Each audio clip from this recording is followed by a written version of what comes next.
Looking to catch up on the latest Star Wars books? Featuring sound effects and music directly from the movies, Star Wars audiobooks are the definitive listening experience. Listen to Star Wars Light of the Jedi, written by Charles Soule, read by Mark Thompson, and Star Wars The High Republic, A Test of Courage, written by Justina Ireland and read by Kaylor Lee. Available now wherever audiobooks are sold. This is Andy Gutierrez from StarWars.com, and you are listening to Coffee with Kenobi with Dan Z. This is the podcast you're looking for.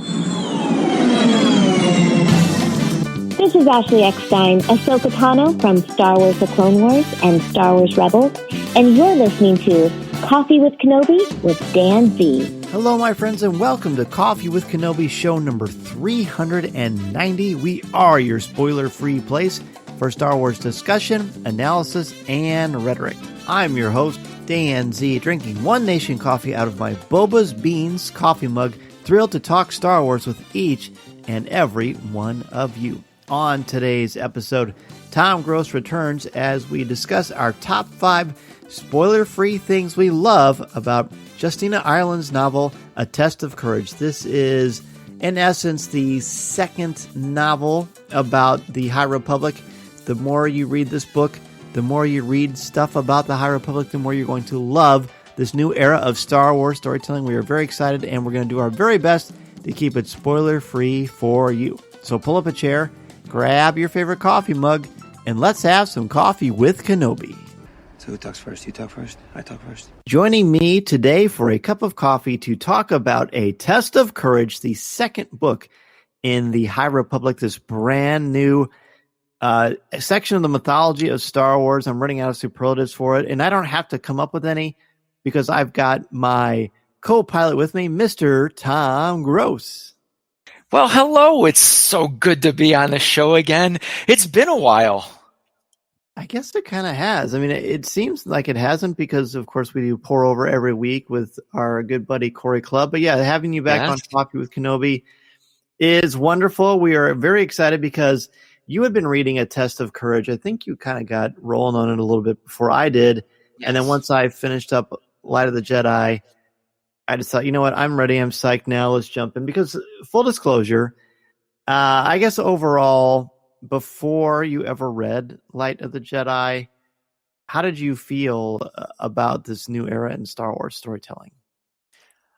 Oh, I was super excited. First of all, the secrecy of Project Luminous for, about a year and a half. And then we got the concept of the High Republic that came along with some character names and concept art. And then we got the scroll, the film scroll, or however you want, the descriptive scroll of the era. And and it just kept building and building, and I became more and more intrigued. So I was really excited on the release of the Light of Jedi. And then of course, once you read that Keystone, book by Charles Soule, it's kind of like, I'm ready for more. And in fact, usually after I read one Star Wars book, I tend to turn my attention to like a different type of genre or something for work. I didn't do that. I went straight from the Light of Jedi to Test of Courage because I wanted to just soak up as much as I could. So I was intrigued, but I wouldn't raise it anything above that. And I've talked about this on previous shows, but I felt a little bit of a malaise from I don't know that I needed a break from Star Wars, but I just really wasn't sure where I wanted to go. I was still very much on a Mandalorian high from that wonderful series and how amazing season 2 was. And then we've got this whole new cast of characters. And as excited as I was, I felt a little overwhelmed. Quite honestly, it was a bit daunting. And then I tapped into my academic side. And I got out my Kylo Ren, The Force Awakens notebook that I still have, and I just started writing it. And I opened up after I finished Light of the Jedi, which was tremendous, which of course we flew through. I turned to A Test of Courage, and I started taking notes. Every time there was a new character, I would write them down. I would keep plenty of space between entries so I could add to them as the book progressed. I wrote down page numbers of significant era items that happened to the story, as well as key moments I thought enhanced the lore of Star Wars. And that just sort of opened up new doors for me. So I went back and I didn't reread Light of the Jedi again, but I went through and I flipped through it, and I found all the character introductions, all the key moments, and I made notes of them too. And I think because I'm just that guy, I'm going to make digital notes of this to keep track of it for myself. And it has really helped me to understand how incredible this thing is and how it is working together. So what we're going to do tonight is we have elected, just like we did last week, we're going to give top 5 things we love about this new story, Test of Courage. We're going to make it spoiler free. Now, I feel like we were pretty good last week, not spoiling anything with Light of the Jedi. It's going to be a little bit more tricky to do that with this because it's a shorter book. It's been out. I mean, it hasn't been out all that long. What, about a month? A little over a month? Yeah, about right. That. Yeah, so we're not going to give away key moments. I mean, certainly if you want to be completely fresh, I would suggest that after you've downloaded this, that you just sort of put it aside and come back to it after you've read Test of Courage. So again, we're not going to reveal any key points or story plot threads or character development, but we are going to, casually reference certain things in as creative a way as possible. Is that fair to say? Sure, absolutely. And I'll just state up front that if I do, it's out of pure excitement and it's not intended to ruin anything for anyone. Plus, Dan, you do have the power of chop. It's true. So if you catch any funny skips, that was me just totally pumped and excited and dropping something that I probably should save for later. But yes, and not I definitely because Wanda Maximoff cut it out of the final broadcast. Right, do over. Yeah, we're gonna dive in. We're gonna give our top 5 spoiler-free things we love about a Test of Courage. So mine aren't in any particular order. They're just 5 things, and I'm sure that's going to spring into all kinds of questions. Are yours in any particular order? No, I just wrote them down in the order in which I thought of them. So if I were to order them, probably the second one I'll discuss is probably my top one. But no, there's no real particular order. Okay, well then why don't you go ahead and share your first one with us, good sir? Oh, awesome. So I wanted to start by, this isn't really my first item, but I just want to start by how excited I was to read this book because it's Justina Ireland. As a young adult librarian, I'm familiar with her work through particularly, she has a 2-part series currently called Dread Nation that is it's really, really well written. She's got really good descriptors in it. And so I was excited to see how that translates into a book like this. Now, this book technically is not necessarily young adult. It's a little, I would say, would you agree that it skews more probably lower middle grades to upper elementary, like 5th, 6th, 7th grade and up? Yeah, I would say 7th and up, yes. So with that said, I want to just encourage everybody, most of us listening to this are adults. This is totally appropriate for adults. Sometimes I look at books like this and I'm like, it's just going to be a kid's story. You guys, this is really a must read, and it's kind of refreshing to read because it's pretty simplistic. And I think I'll talk about the book a little bit more as we go through. So let me jump into my number 1. And so my number 1 item that I wanted to talk about was a character that I when I started reading the book, I was kind of like, oh boy, here we go. But it did not take me long to warm up to this character. And that is the character named Avon. And Avon is sort of a mischievous girl, but not mischievous out of ill doing. She's mischievous in the way of curiosity of science, curiosity of technology, and she's just always tinkering with things. So I don't think any of it's done to be specifically mischievous. It's done to, I wonder what would happen if I did this. And so you get past sort of or at least I did. I got past the oh boy, here we go, a kid that's going to cause trouble, and I see where this is going. I got past it really fast because once you realize that she is doing it out of just pure curiosity and the love of the things that she discovers, it really becomes cool. And so the part 2 of my first one is to talk about her droid, which is named J9, because she does modifications to this droid. and is like playing with this droid. It's a protocol droid. And I think they take it as a protocol droid, but the parents modify it to be like a nursemaid droid, to be a caretaker rather than necessarily protocol. And so Avon sees this droid and is like, I wonder if I could do this to the droid. And I wonder if I could do this to the droid, and does all these sort of things behind the scenes.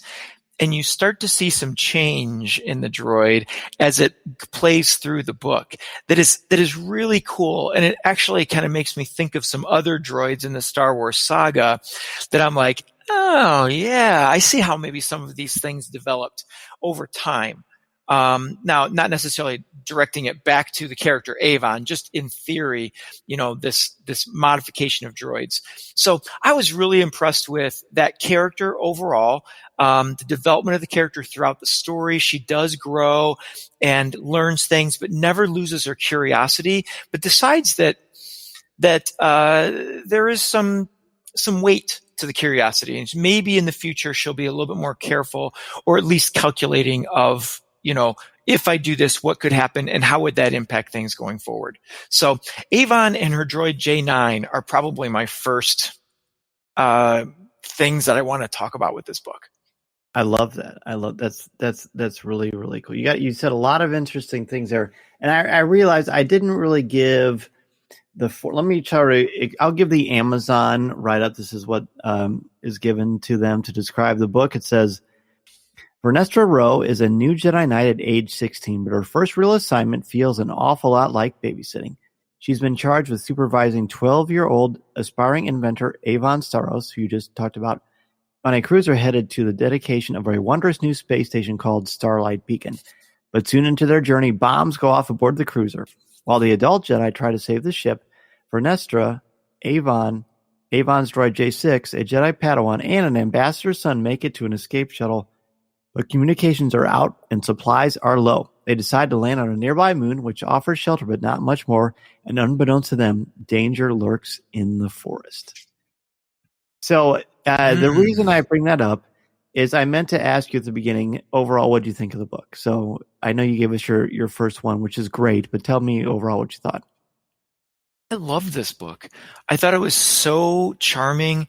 It really, to me, is kind of like, and I've said this numerous times about a lot of these sort of side stories in Star Wars. It takes Charles Soule's book and just sort of colors in some pictures to me. I love the introduction of the two new, the Jedi and the Padawan, which are not necessarily Master and Padawan. It's just a Jedi Knight and a Padawan that come together off of the ship that has the explosion. And I really thought it was a very, where I would consider Charles Soule's book very complex and really building the era. This one is a simplistic book. It's limited in characters. It has a very linear storyline, but introduces dynamic characters. It brings in some important, to me, at least seemingly important stories and lore to the High Republic story, which is why I think anybody and everybody should read this. And it's not just for upper elementary, lower middle school. And I think it drives a larger story forward. So I really loved this book. I thought it was wonderful. I absolutely love this book. I did not want it to end. I read it in 2 days. And while it's a young adult novel, but I want to be really clear on this, and Tom already was as well. That doesn't mean that it's dumbed down. Doesn't mean it's a kid's book. No. Yes, kids can enjoy it, but it's got some very heavy adult themes that I think that open up some very, very important conversations about the choices we make and good versus evil and how we treat our fellow man and, the importance of trust and the importance of earning trust. I just think there are a lot of great things there. Often young adult novels are better than novels written for an older audience. And I think this one, much like Light of the Jedi, is just tremendous the way it builds upon the lore, these characters, which are great. And that brings me to my number one. My number one is the characters, the new characters added to this. There are a ton of characters in Light of the Jedi, and there are various degrees of, how much they're involved in the story. in this we pretty much have 1, 2, 3, 4, 5 main characters, and we spend a lot of time with them. I really feel like we get to know them. There isn't a dull one in the bunch, really, and the fact that I'm invested so much that when the book was over, I wanted to see when the next book was going to come out involving these heroes specifically, because I cannot wait to see what's going to happen. It sounds like it's going to be this summer, which is just really, really fun. I can't tell you how much fun I had with this thing. I mean, Light of the Jedi is awesome, and it's intriguing and fascinating, but I don't know if I would say it's fun, and that's not a knock, but just very, very heavy. There's a lot of loss of life. There's a lot of things that happen that are really, really awful. But there's also some interesting moments as well. This thing, while there are some very dark moments and some really rough things that happen that these characters have to face, is just incredibly fun. Agreed. And when you said, so the word awesome is something that we overuse just in our language. But when you described Light of the Jedi as awesome, I think that's perfect description for this. Mm-hmm. And the word I would use to describe this book, Test of Courage, is wonderful. Nice. Because awesomeness has weight, whereas wonderful just brings kind of joy to me, and that's what this book did. And so I guess I'll go to my number 2, which kind of builds on yours and continues with the theme of my first one, and that is I want to talk about Vernestra, because I absolutely fell in love with her as a character, as a new Jedi Knight. And that's probably what I enjoyed most about her. Is what was refreshing was she is a newly knighted Jedi. And this is one of her first missions. Is that, did I get that right? At least that's how I took it. That's right. And she's the only one in the High Republic. She's the earliest to get the rank of Jedi Knight. She passed the trials early at the age of 15. That's right. So she's young.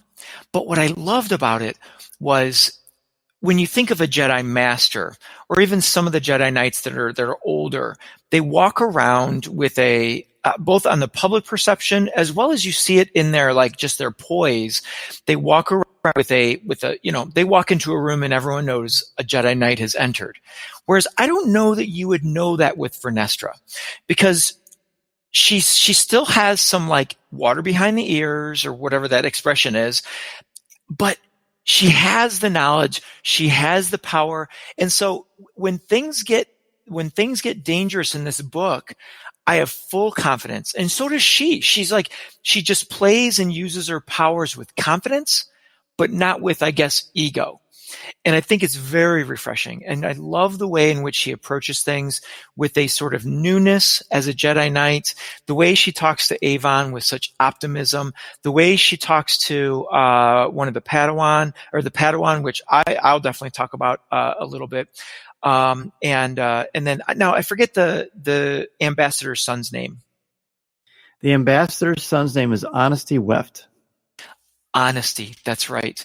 And the way Vernestra handles herself with him, I just have fallen in love with this character, and seeing the picture on the front of the cover, oh my gosh, to me, when I first met Rey, it was kind of a similar feel. Like when I see Vernestra, I have that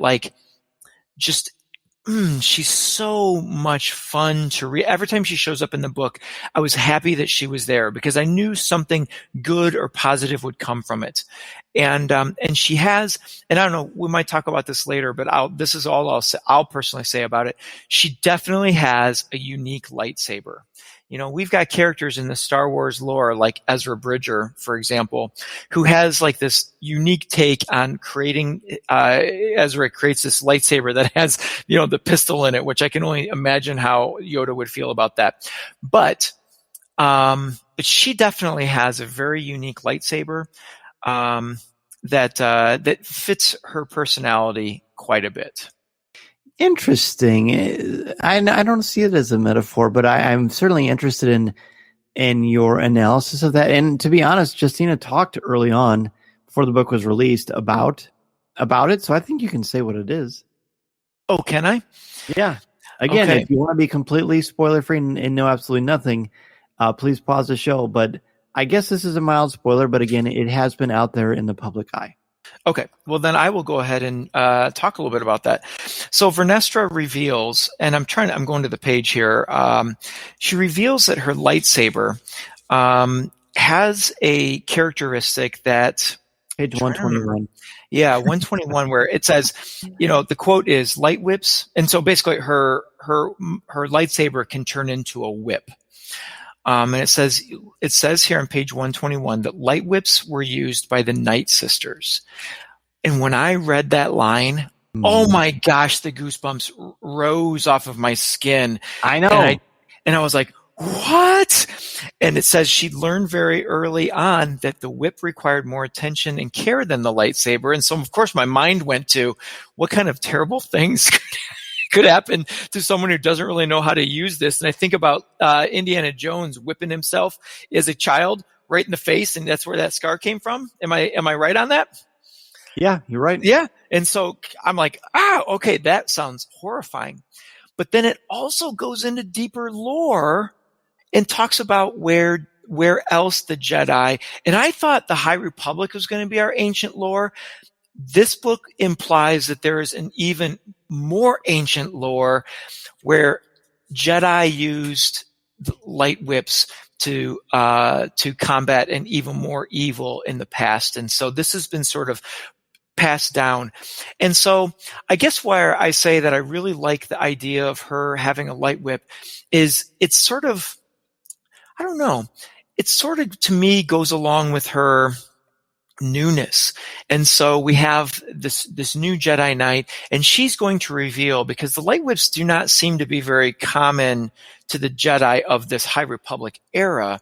And so when she reveals it, she feels like she's giving up something new about herself.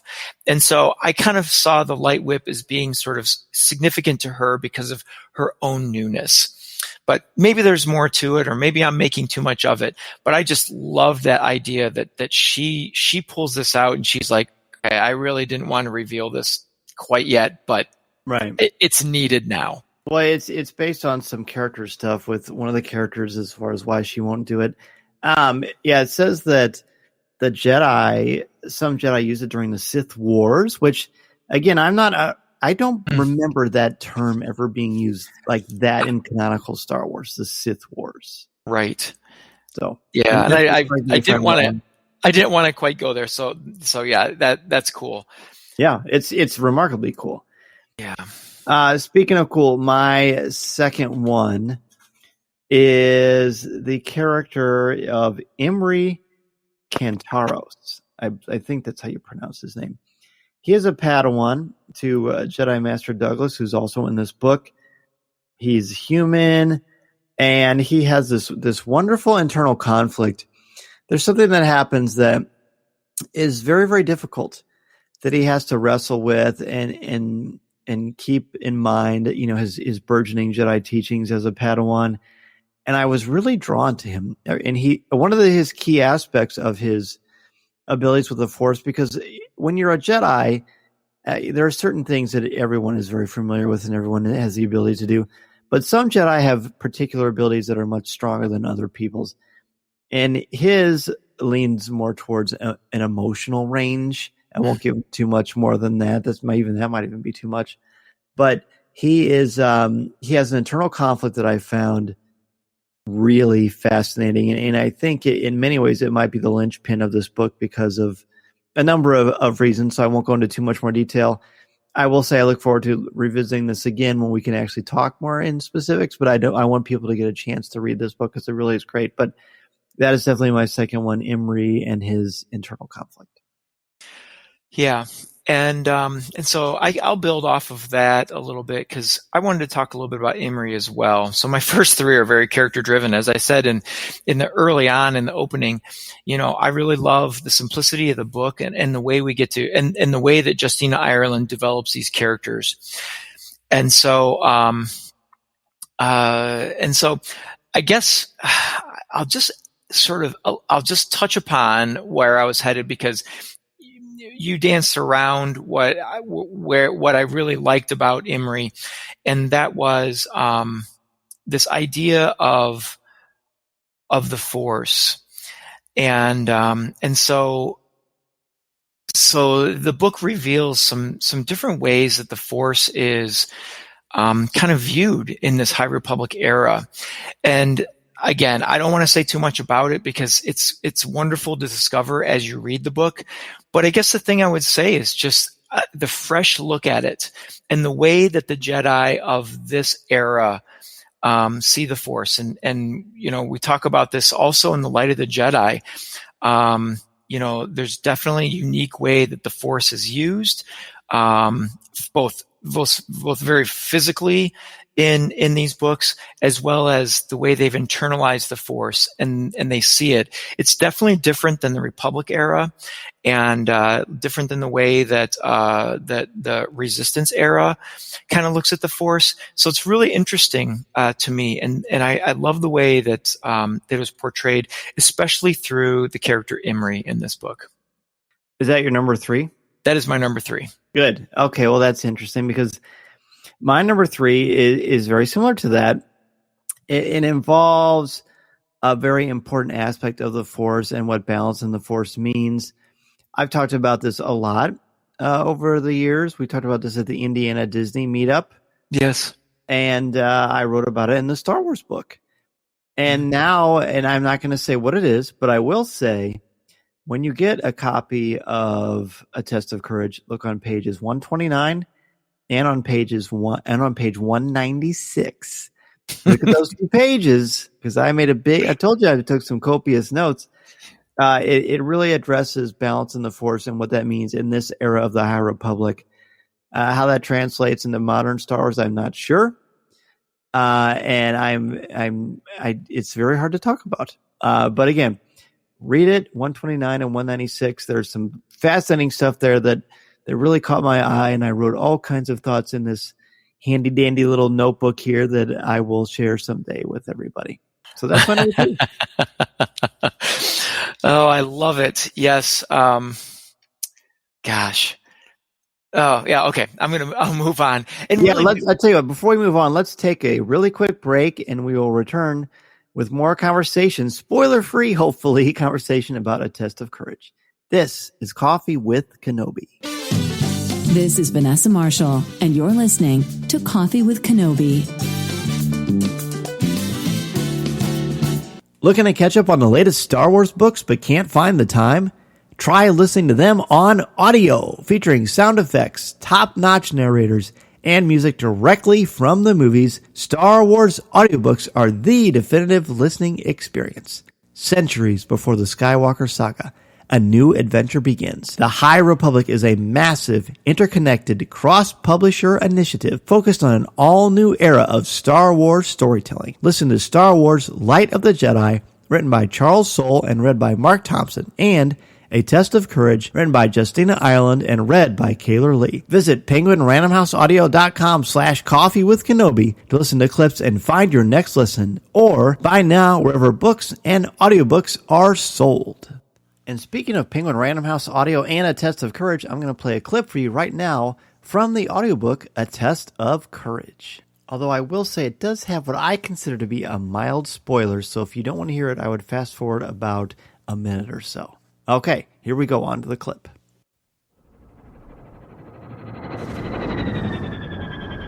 When Vernestra woke, it was with a start. She didn't remember falling asleep, but her body hummed in the way it always did after using the Force heavily.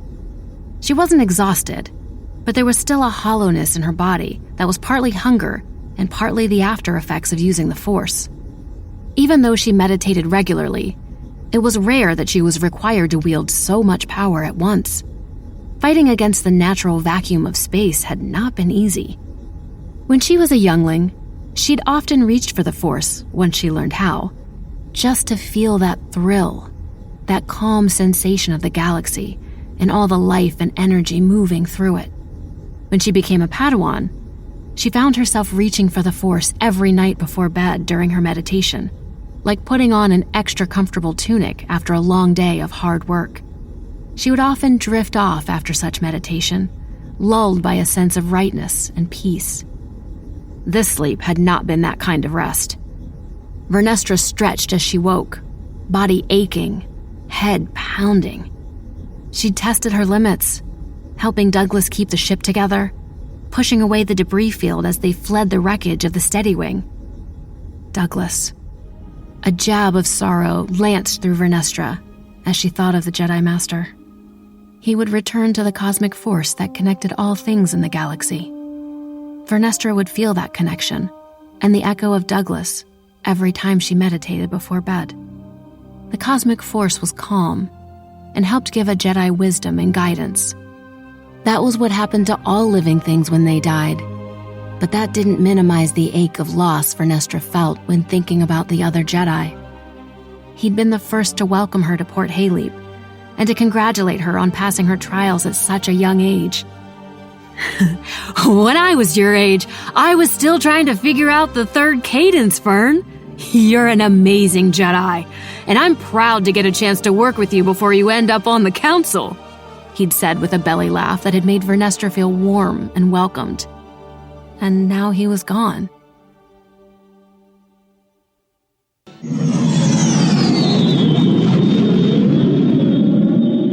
MEI and Mouse Fan Travel is your one-stop shop for your vacation needs and your plans to Walt Disney World, Disneyland, or the cruise lines. Travel looks much different now than it did a couple of months ago, and with the opening of Walt Disney World and soon, hopefully, the opening of Disneyland, you need a place to go where you can trust, and they will help you figure out and navigate all the different circumstances and guidelines that Disney has put out for you. And I can say that we had our vacation modified, and as soon as dates were announced, MEI contacted me directly to help me reschedule, which is exactly what I was hoping to do. So if you are interested in rescheduling your vacation or want to try to plan a Walt Disney World, Disneyland vacation, or anywhere else you want to go on the planet, be sure to contact MEI and Mouse Fan Travel at www.coffeewithkenobi.com/mousefantravel. Their signature service and expert advice will help you maximize your vacation time and dollar, and they will help you figure out all the different changes and modifications going on at the Disney theme parks. They are amazing, and I can tell you, honestly, from the bottom of my heart, the peace of mind that Becky Menken and the crew at MEI and Mouse Fan Travel have given me is invaluable. If you're interested at all, again, go to www.coffeewithkenobi.com/mousefantravel.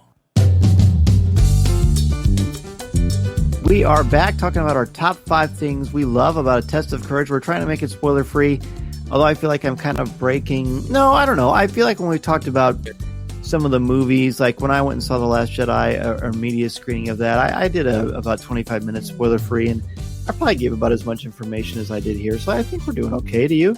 Oh, yeah, I think so.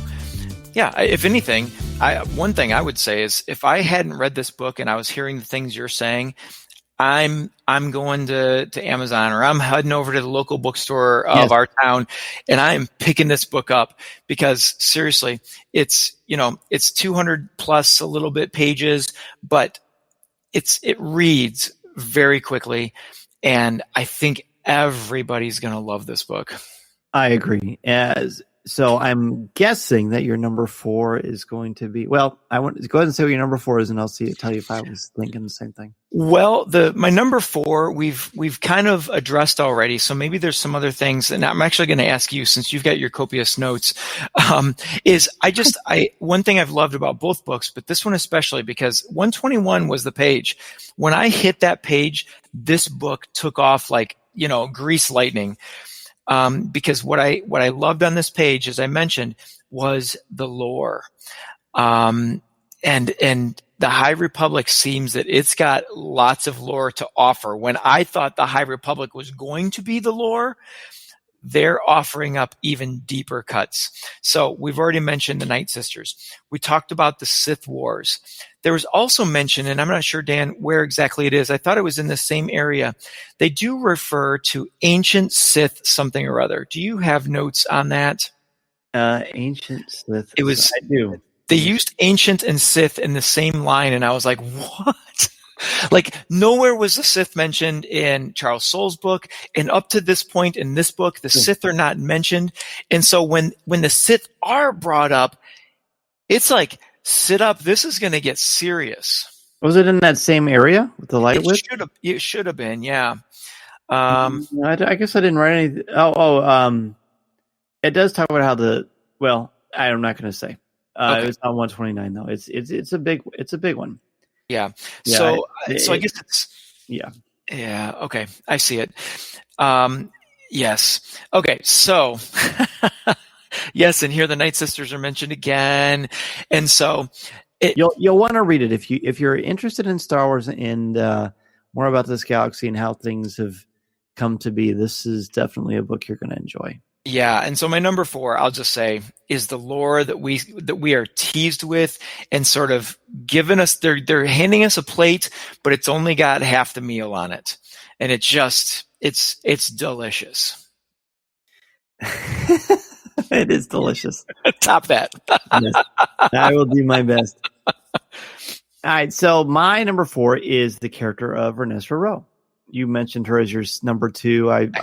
I didn't say anything at the time because I wanted to wait, but I think I love the fact that she's a newly anointed Jedi Knight, but she doesn't have any pretense about her.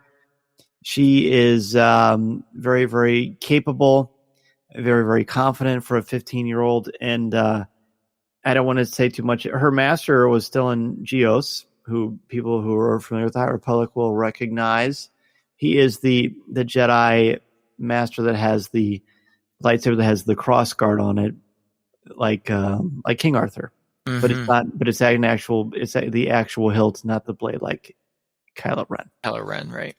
And I don't want to. It's hard to talk about her without giving away key ideas, but her inventiveness, her passion, her strength in the face of adversity, and the way she handles particular situations with grace and dignity, and in this amazing resolution and strength are wonderful. I cannot wait to spend more time with her in other books because she's tremendous.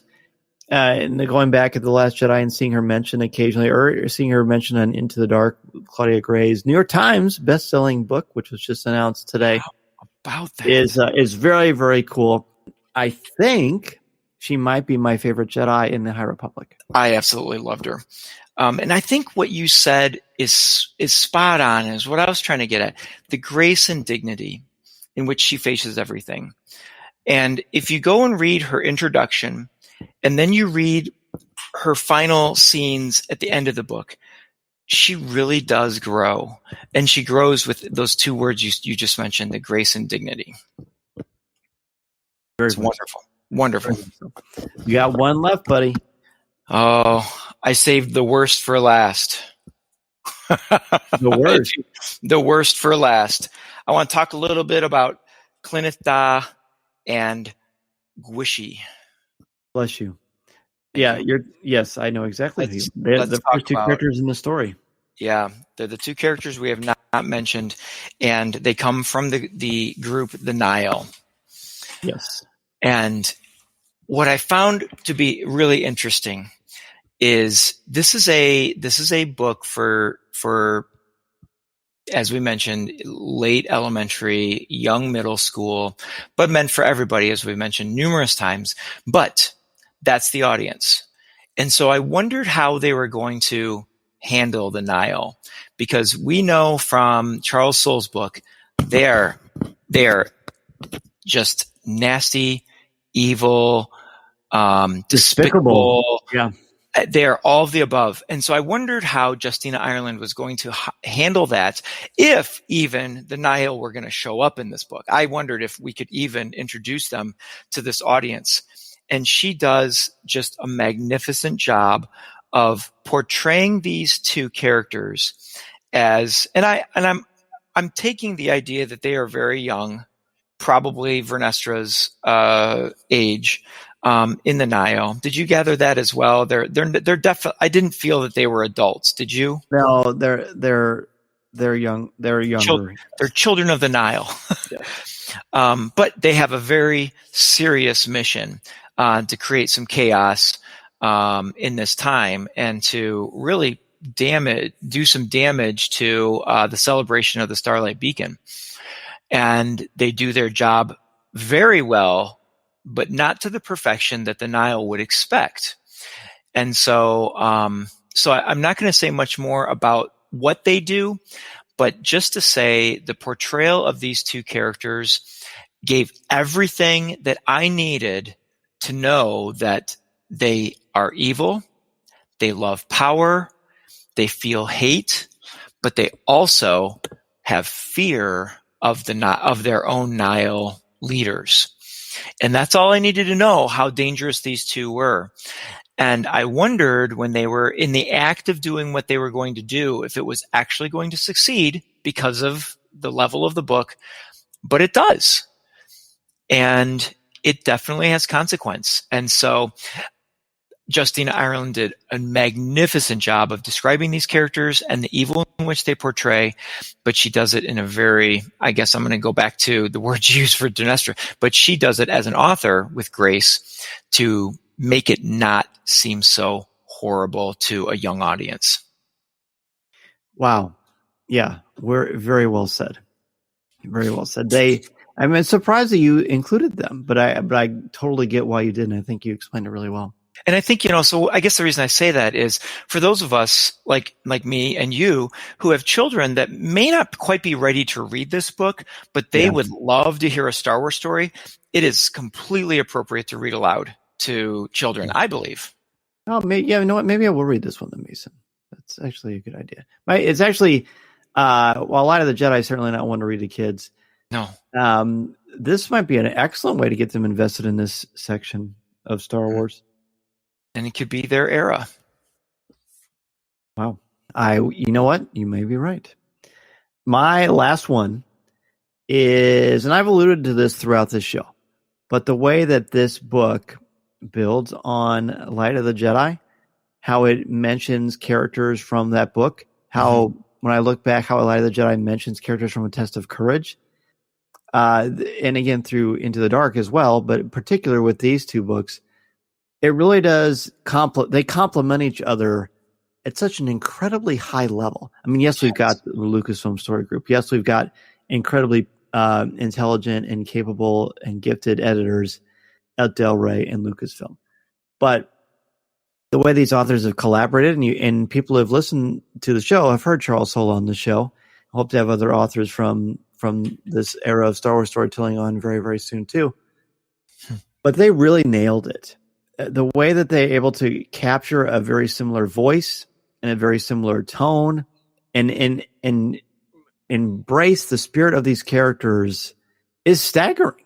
Like, I don't even know, based on the collaborative process, how much of Vernestra Rowe is from Justina Ireland or how much it is from stuff she heard someone talk about at Skywalker Ranch, or how much she was inspired by something that Charles Soule said, or Daniel Jose Older, or Kevin Scott, or Claudia Gray. I really don't know. And that's the great thing about it. The way that they complement one another, you really can't tell. It feels like the same character. It feels like these books have one voice in them, even though it's different authors telling the stories in different ways. And I think that's brilliant. Yeah. You're not squelching the creativity of the other authors, but they're legitimately working together to create this bonfire of Star Wars magnificence. And I'm happy to hear myself saying it because I'm really blown away by it. And honestly, like I said, this felt, at first, it all felt a little daunting. Like, I mean, I know Luke Skywalker, I know Kylo Ren, I know Rey, I know Anakin, I know Obi-Wan. I didn't know any of these characters. But after these two books, and particularly with the way A Test of Courage kind of ends things, I am just insanely riveted and thrilled about this book. So the way that they built this, the way that we've got more to tell. I took all that you just said for granted because I noted how well they connected. But when, as you were talking, it made me think back to those, I don't know what you call them, the sizzle reels or whatever, but where we saw Project Luminous coming to life, where they were all sitting, as you mentioned, at Skywalker Ranch. And they had that long table where I think Matt Martin was at that table, and Pablo and like everybody who knows a story and the story. And they showed that clip where they have like all of the stuff up on the whiteboard. And then of course everybody was analyzing every little bit and word written up there.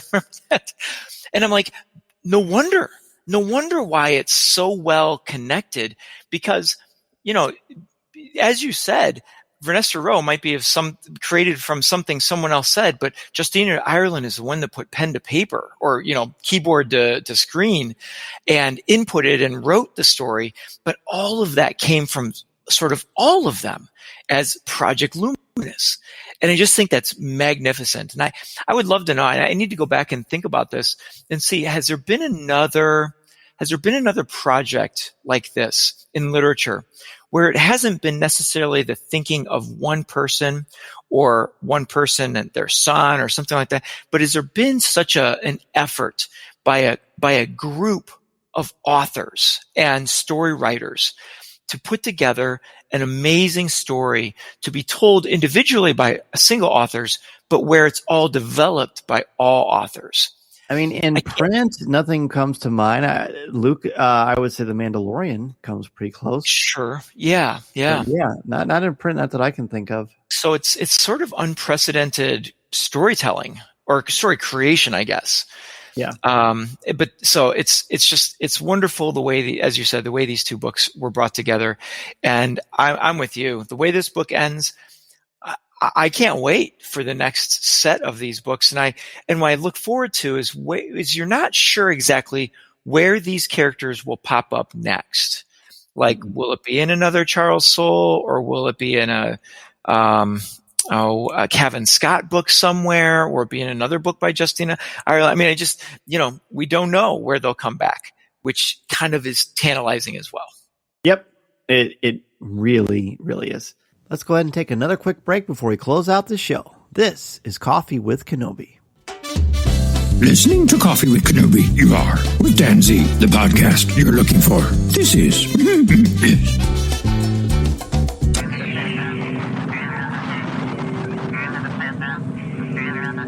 As we near the end of the show today, I want to thank each and every one of you for taking time out of your busy schedule to have a cup of coffee with me and for helping to spread the word about our Star Wars family we've got here at Coffee with Kenobi. Be sure to tune in Monday nights at 8 o'clock p.m. Central Standard Time on Facebook Live at www.coffeewithkenobi.com/live or www.facebook.com/coffeewithkenobi and have a cup of coffee, tea, or any beverage of your choosing with me as we continue the conversation.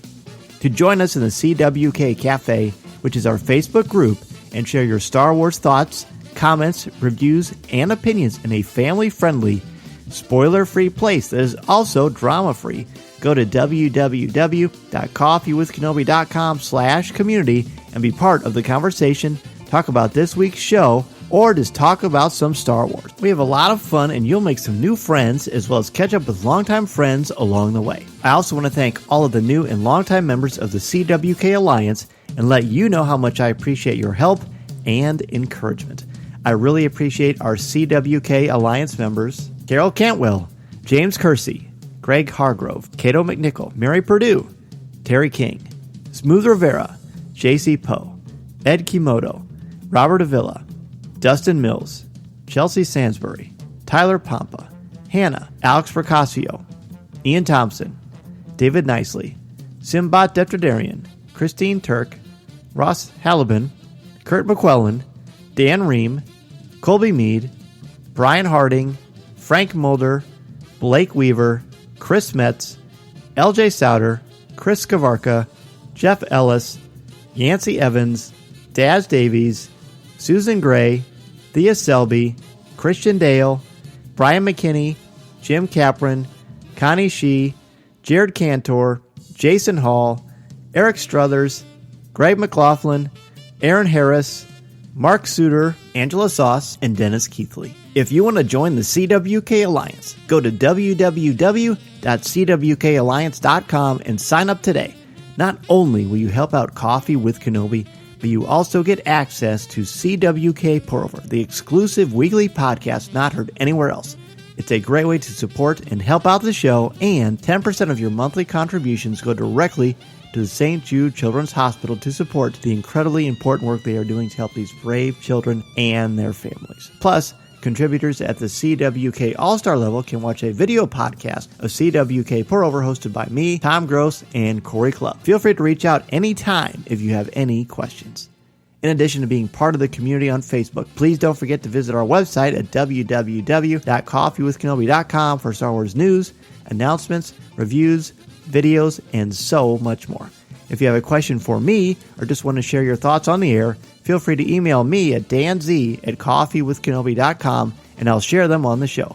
You can also connect with me on Twitter at Mr. Zaire, MRZEHR, or on Instagram at DanZareCWK. There are also a lot more ways to connect with me and Coffee with Kenobi on social media. Follow us on Twitter and Instagram. Give us a like on Facebook at facebook.com/Coffee with Kenobi.